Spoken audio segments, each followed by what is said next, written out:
변방 목사의 아침 묵상 2025년 6월 30일입니다. 오늘은 레위기 20장 9절로 21절 말씀을 통해서 거룩한 임재를 지키는 삶, 이런 제목으로 말씀 묵상의 은혜를 나누겠습니다. 이제 6월의 마지막 날, 한 달을 마감한 날인데 제가 여러 가지 일들을 결정하고 또 결정을 하지 못해서 실행을 미루었던 일들을 이제 실행을 해야 하는 그런 날입니다. 소중한 결정과 또 실행을 할 수 있는 그런 은혜가 있기를, 정말 주님의 인도하심이 있기를 구합니다.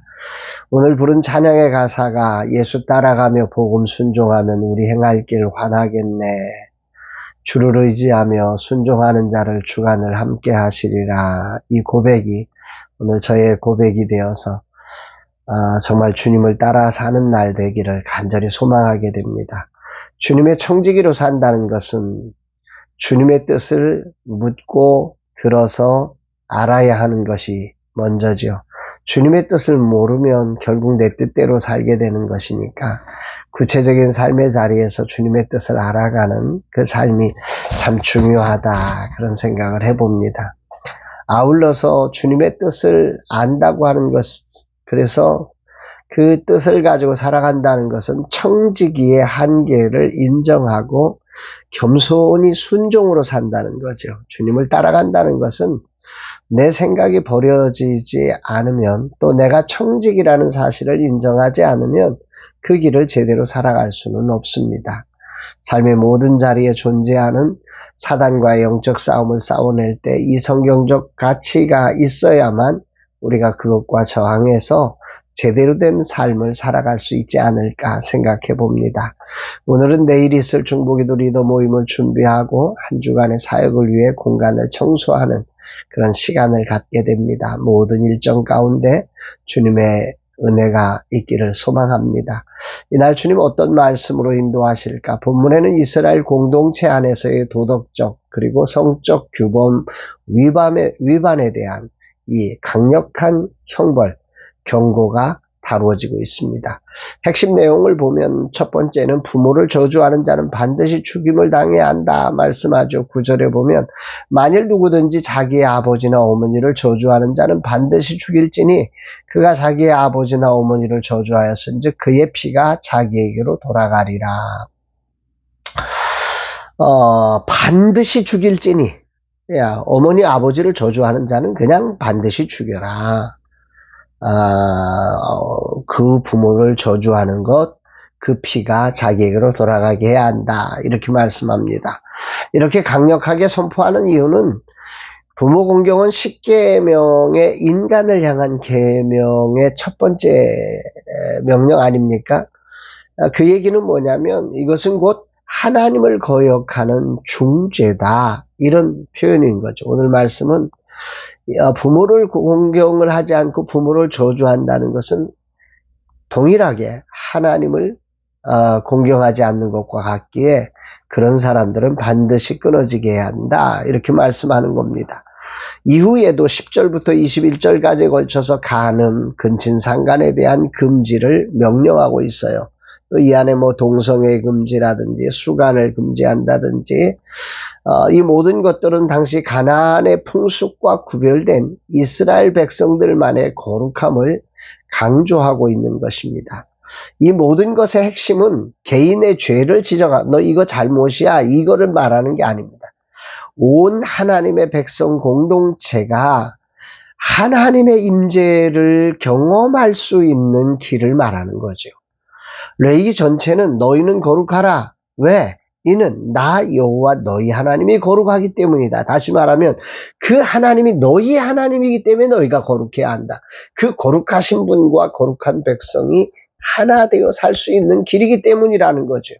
이게 레위기 19장 2절의 명령인데요. 이것이 전체 레위기의 근본적인 기초가 되는 겁니다. 한마디로 하나님께서 명하신 도덕적 성적 질서를 어기는 자는 공동체에서 제거되어야 한다. 그 이유는 하나님의 거룩함에 참여하는 삶을 유지하기 위한 절대적 기준이기 때문이라는 거죠. 이 말씀을 이렇게 묵상하면서 느끼는 것은 그만큼 하나님의 임재가 우리 인생에게 꼭 필요했다. 죄인이 하나님께로 나아가는 길에 이 거룩을 깨뜨리면 하나님의 임재가 없어지기 때문에 정말 그를 죽여서라도 이 하나님의 임재가 보호되도록 해야 한다. 이 말씀을 하는 것입니다. 오늘 내게 주님은 뭘 말씀하시는 걸까? 한 공동체가 하나님의 임재가 있는 거룩을 지키기 위해서는 거룩한 기준이 필요하지요. 이유는 하나님의 임재가 있어야 이스라엘이란 공동체가 존재할 수 있기 때문입니다. 하나님의 임재를 떠나게 만드는 죄는 세상의 상대적 기준으로 판단할 수 있는 게 아닙니다. 하나님의 백성은 오직 말씀에 기초한 절대적 기준을 따라가야 합니다. 왜? 하나님의 임재의 길이니까 말입니다. 오늘 본문에서 반복되는 단어 반드시 죽일지니라는 단어인데요. 히브리어의 표현으로 보면 아주 매우 강한 강조법을 쓰고 있어요. 예, 죽임을 당할 거다. 반드시 죽는다. 뭐 이런 표현인데요. 이건 단순한 가능성이나 권고의 맥락이 아니죠. 아주 확정적인 형벌의 의미입니다. 반드시 죽을 것이며 그건 피할 수 없는 하나님의 심판이다. 이렇게 말씀하는 것입니다. 오늘 본문을 묵상하면서 저는 개인적으로 이런 여기에 언급된 죄를 직접적으로 지은 것은 아니지만 이 말씀이 나와 무관하다고 할 수 없음을 고백합니다. 주님은 이 말씀을 내면의 정욕까지 포함해서 새롭게 해석하셨기 때문입니다. 마태복음 5장 27절 28절에 보면 또 간음하지 말라 하였다는 것을 너희가 들었으나 나는 너희에게 이르노니 여자를 보고 음욕을 품는 자마다 이미 마음에 간음하였느니라. 예수님은 모세의 율법이 그만 간음을 외적 행위로만 보지 않았어요. 마음의 정욕조차도 간음으로 간주했고 이는 율법의 기준을 내면의 도덕성과 정결함으로 끌어올린 것입니다. 예수님은 간음이라는 죄가 마음 깊은 곳에서 시작된다고 분명히 말씀을 하신 겁니다. 그런 점에서 오늘을 사는 내게도 눈과 귀로 쉽게 정욕을 자극받는 이 세상의 환경에 노출되어 있어서 더욱더 경각심이 필요함을 느끼게 되고 회개하게 됩니다. 이런 세상에 하나님의 백성으로서 하나님의 임재를 떠나게 하는 심각한 범죄가 바로 간음죄라고 지적했고 예수님은 그것을 마음의 정욕조차 그런 것임을 말씀하신 것입니다. 누가 이 말씀 앞에서 자유로울 수 있을까요? 바울은 모든 사람이 죄를 범하였음에 하나님의 영광에 이를 수 없다 말했습니다.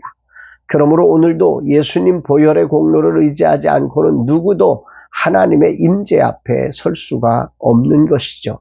그래서 하나님은 죄로 인해 임재를 이룬 우리를 위해 독생자 예수 그리스도를 보내셨고 그분의 피로 말미암아 우리는 다시 임재 안으로 들어가는 은혜의 보좌가 열린 것입니다. 그러므로 우리는 오직 십자가의 은혜를 힘입어 은혜의 보좌 앞으로 담대히 나아가며 보혜사 성령님의 도우심 없이는 거룩한 삶을 살 수 없음을 고백하게 됩니다.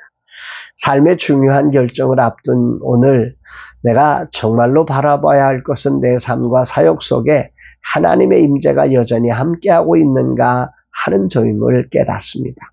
중요한 결정에 앞서 정말 오늘 하나님의 임재를 맡고 있는 부분이 혹시 없을까? 이런 부분을 돌아보게 됩니다. 하나님의 임재를 깨뜨리는 죄악이 있느냐는 거지요. 회개해야 할 자리와 구체적인 성령의 도우심을 받아야 할 자리를 발견하고 겸손히 하나님의 임재가 있도록 보혈의 은혜를 힘입어 보좌로 나아가는 날 되기를 소망합니다. 이제 후반전을 생각하는 내가 많이 방황하고 있습니다. 처음 라마나요 선교회로 부르실 때는 무조건 순종하고 따랐지만 이제는 그때와 무척 다름을 느낍니다. 그러나 나는 알고 믿습니다. 주님의 은혜가 결코 끊어지지 않으며 성령께서 오늘도 나를 거룩으로 이끄신다는 사실을 그래서 나는 오늘도 주님의 임재 안에 거하기를 결단합니다. 오직 예수를 따르며 순복하는 청지기가 되기를 다짐합니다. 주님 이 종을 불쌍히 여기시고 주님의 얼굴을 떠나지 않으며 거룩의 길을 끝까지 걷는 자로 서게 하옵소서 고백합니다. 사랑하는 여러분, 오늘도 우리가 거룩의 길을 걷는다는 거 우리 힘만으로 의지만으로 걸어갈 수 없는 길인 거 너무 잘 아시지? 보혈과 성령의 은혜가 꼭 필요합니다. 보혈의 은총으로 우리의 죄악을 사함받고 성령의 인도하심을 따라갈 때 우리는 하나님의 임재 안에 거하는 거룩한 청지기의 삶을 살아갈 수 있다 생각하고, 오늘 이런 삶이 저와 여러분의 삶에 있어 정말로 거룩한 하나님의 임재 안에 있는 복된 인생의 삶 되기를 주의 이름으로 축복합니다. 사랑합니다, 여러분.